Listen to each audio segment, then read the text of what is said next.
All right, guys, in this video, I'm going to work on body paragraph 2, maybe 3. It depends on how much time I have. Otherwise, 3 will be a different video. All right, so you should have, when you're writing this body paragraph, you should have already written your thesis statement, you should have your introduction, and you should have written body paragraph 1. So we're going to start with body paragraph 2. All right, so remember I have on this document a reminder of what it teaches, and I have that outline for you to use. So I have my first body paragraph that I wrote. Now, my second body paragraph should flow from my first. Sorry about that. It should feel like, they should go together. It shouldn't be like this jarring, completely different thing. Let me pause. Okay. I was distracting myself with my hair, so apologies. Okay, so I have my thesis statement up here to review before I write my new paragraph. In the novel, Amaka evolves from a narrow-minded girl who is critical of her cousin's wealth to a compassionate friend who champions Cambili's attempts to gain independence, revealing the theme that believing a single story about a person will always lead to misunderstandings. That's my thesis. All right, and then I have my first body paragraph. Remember, the first body paragraph is about Cambili's family falling apart.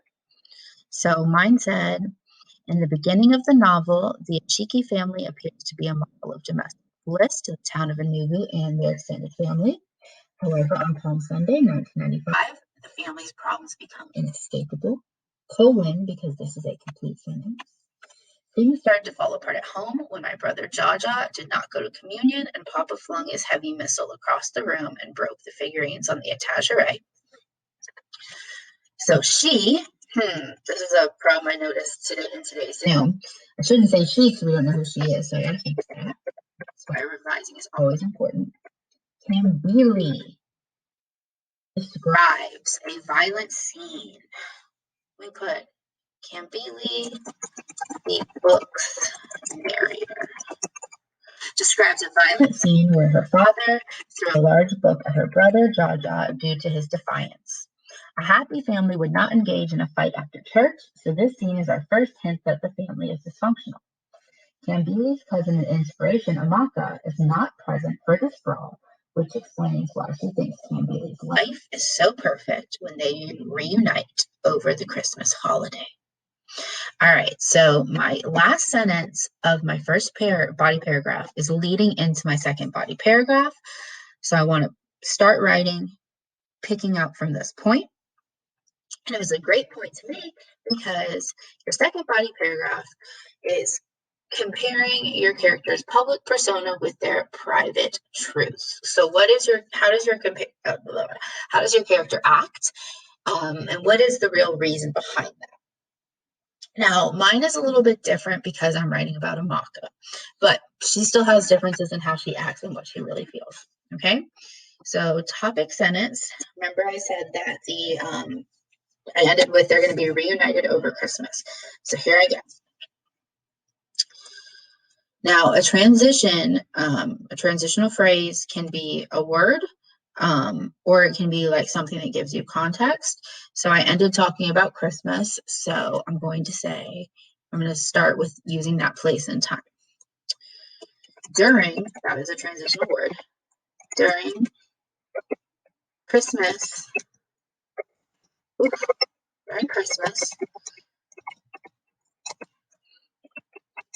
Amaka and her family reunite with Cambili's family,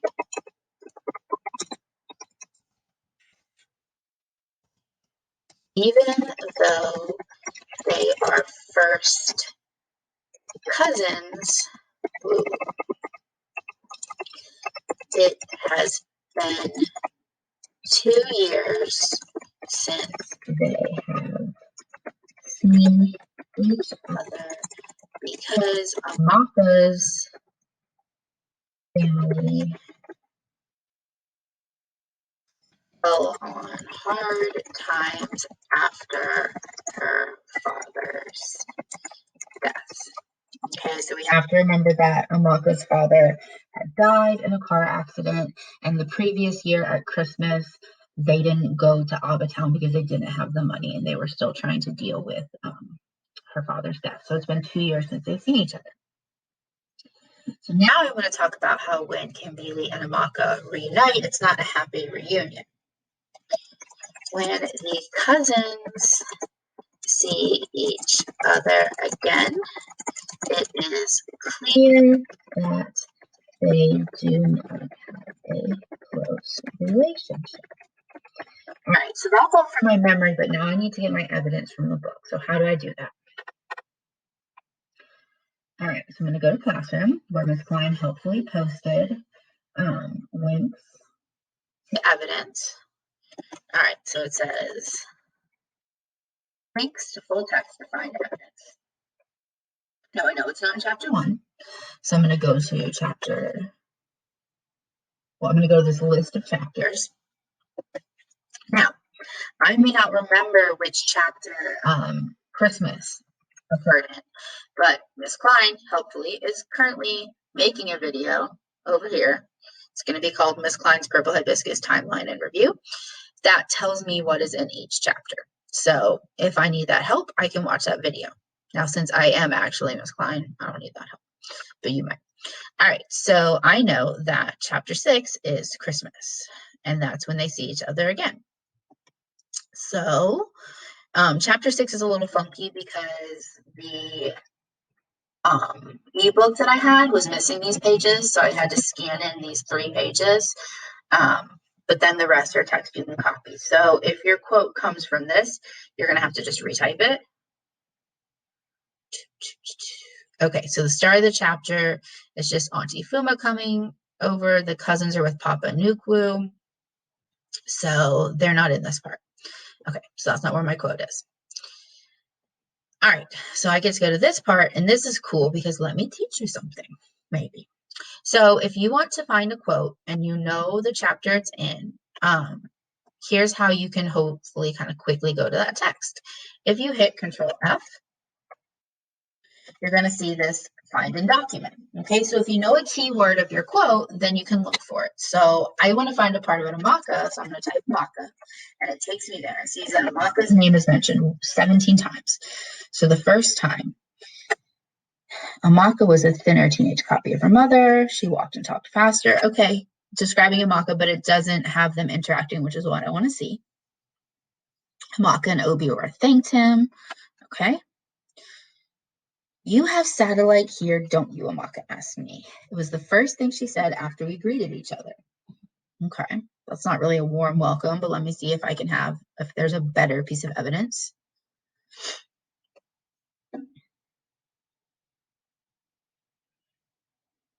Okay.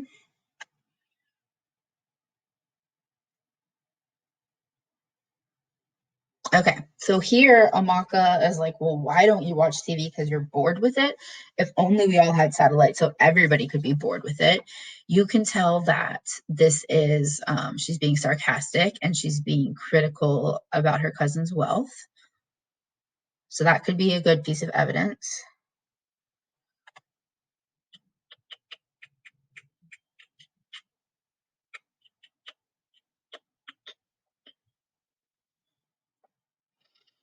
Okay, so that's what I'm going to use. I think that's the best piece of evidence that I see here. So I'm going to copy and paste it.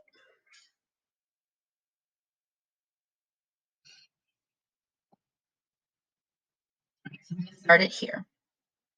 Or maybe I want this piece.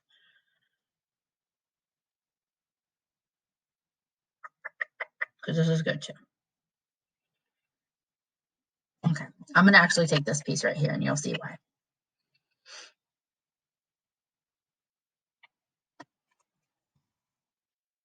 Okay, now I got to go back to where I'm typing. Mouse, mouse, mouse, type, type, type. Okay. It's clear that the cousins do not have a close relationship. After greeting each other, Amaka asks to watch CNN on the television. Kambili is hesitant to respond, and Amaka interprets her hesitation as, what's a good word for that? Amaka's like, oh, you don't want to. Her hesitation as disinterest. There we go. As disinterest.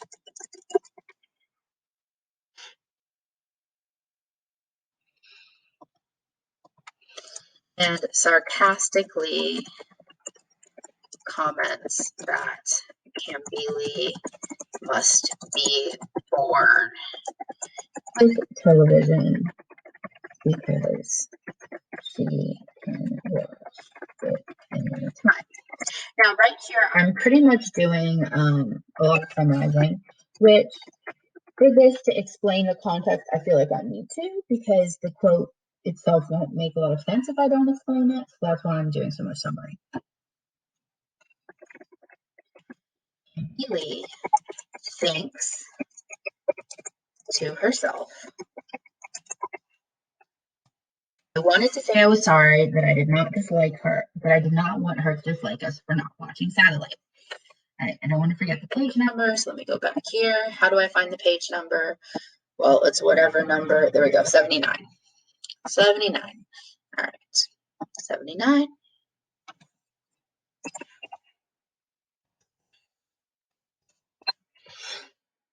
All right, so that's my evidence. Oops, I put all this under.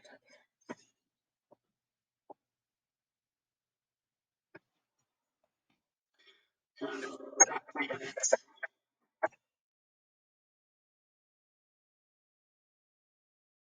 Now, my evidence has a little bit of analysis mixed into it because I'm doing so much explaining of what's happening.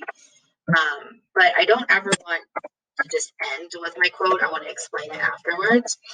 And remember, my thesis statement is about how Amaka was critical of her cousin's wealth. And she's not compassionate because she thinks there's a single story of who Kambili is. So I'm going to use that in my analysis. Amaka's single story of Kambili was that she was rich and spoiled, and Kambili was too ashamed to reveal how controlling Papa was. I'm going to tie this all together to make my point. Amaka's, looks like it's due to Amaka's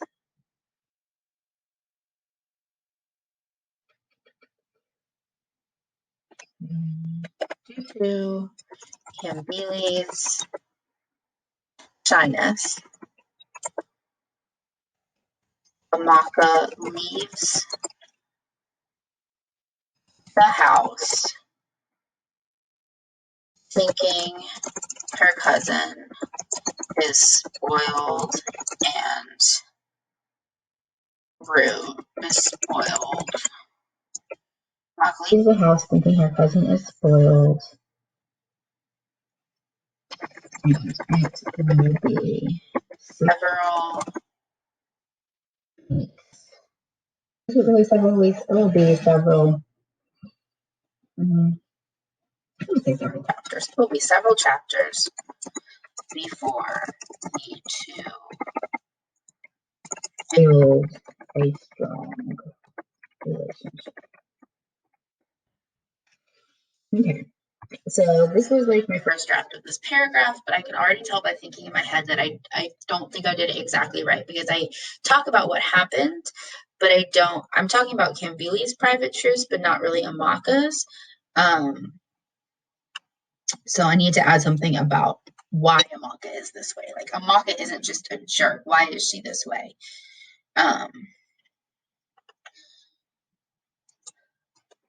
Amaka resents Kambili because she does not have Well, she does have television, but she doesn't have satellite TV because she does not have satellite. No, satellite. Is that easy? Oh, man, that's one of those years, isn't it? Maybe there was a double one somewhere because she does not have satellite television, and she does not have a satellite television. Does not live in a huge home, and is still with the death of her own father. So I'm making Amaka, I'm talking about like in the book we see Amaka as being a snot, as being rude to Kambili, but the reality is like she sees her cousin who has everything she doesn't have. She's jealous. Essentially, Amaka is jealous of Kambili's life, but she acts tough to hide her true feelings. All right, so now I have a second body paragraph. Let me put it all together and see how it sounds. I kind of got to blast through this because I am 2 minutes past the time when I'm supposed to start watching the kids working from home. Okay, let's make this a paragraph all together, read it through, make sure it makes sense.